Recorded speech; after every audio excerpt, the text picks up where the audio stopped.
بسم الله الرحمن الرحيم الحمد لله رب العالمين الصلاة والسلام على سيد الأنبياء والمرسلين وعلى آله وأصحابه وآل بيته أجمعين. زما خړو عزتمندو قدرمنو مسلمانانو،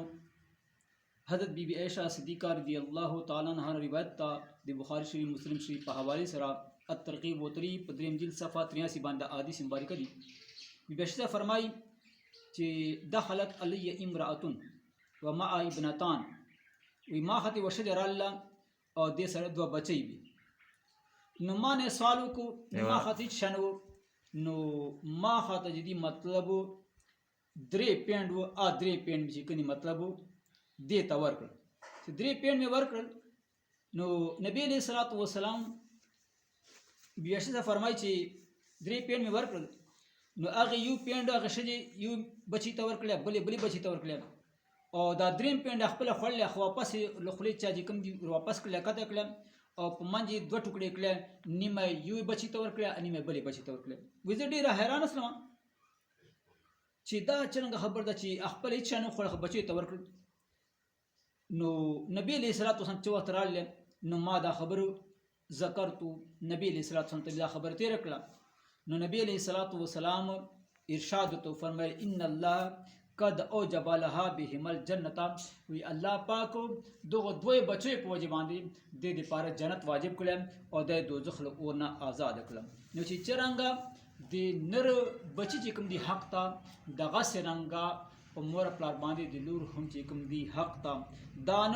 چې بچي خیال ساته زمونو خیال ساته او د لور خیال مساته. ځکه نبی علیہ الصلوۃ والسلام فرمان مبارک تم مفهوم د حدیث پاک دا د مسلم شریف په حواله سره و چې چا دوه بچی چې کوم دی مطلب وساتلې تر دې حده پورې چې هغه پیغلې سلی، نو دغه سړی چې د خپل بچی سترې کړي او پیغلې سلی پرورش وکړي،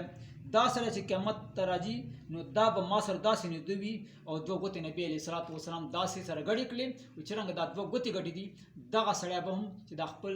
دوه لوڼې سترې کړي او بالغ سلی دا به قیامت پر ما سره دور نه دوي. نو مرته په کار ده چې د خپلو بچو د چې کوم مطلب ښه خیال چې کوم ساتو دا نه چې موږ د بچو پروانو کو او زمونو ډیره پروا کو. او نن سبا خصوصا معاشره شي دا عام خبره ده چې کپلار وی زمونو ته کور پورولي کی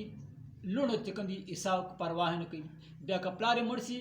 به زمون چې تقسیمي نو خپل حساب چې دی وړ تقسیم کی او خور ته حصہ نه ورکي، نو دا ډېر سخت جرم ده. نبی کریم صلی الله علیه وسلم حدیث پاک ته ابو داود شریف شریف تامل خوش پیغمبر علیه الصلاۃ والسلام ارشاد فرمایله، وی فرمایل مفهوم دا ده چې کم انسان خپل وارث لوراثت نه محروم کو، خپل وارث لوراثت نه محروم کو نه ورکول، نو قیامت پر جب الله پاک دغه انسان چې د خپل وارث له وراثت نه محروم کړی وو الله پاک به دغه انسان قیامت پر د جنت له ټوکړې نه محروم کړي. نو هغه خلکو دپاره سوچ او فکر پکار ده چې خپل لوڼو ته میراثت شي څه نه ورکوي، له پلار مړ سي ورونه وي او بیا هغه چې کوم دي حصه نه ورکوي خویندو ته، نو دا ډېر سخت جرم ده. رب محبوب دا حدیث پاک ماته بیان کړ چې الله پاک محبوب فرمایل چې الله پاک به قیامت ورځ دا د جنت له ټوکړې نه محروم کړي. دا دنیا خپاته ده، نن ستا سبا نستا، نو پکار ده او بیا نن سبا دا ماشي دي که بیا چې کومې خور خپل وروڼه چا دي مطلب هغه یوړله وراثت وایي برخه یوړله، بیا په هغه خور باندې سلام نه چې کور شي نه پروي. زما دوستانو خویندو ته هم چې څرنګه نر ته خدای حصه ورکړي ده ډبل ورکړي ده، خور ته چې کوم ښځې ته نیمه حصه هغه ورکړي ده، نو دا الله د الله رسول قرآن پاک حدیث پاک ورکړي ده. نو دې سره چې کوم خلک خپل وارثان ته ښځو ته وراثت نه ورکوي دا د جنت له ټوکرې نه خپل جان محروموي. الله پاک دې عمل کول توفیق نصیب کړي. الصلاۃ والسلام علیک یا رسول الله وعلی آلک واصحابک یا نور الله.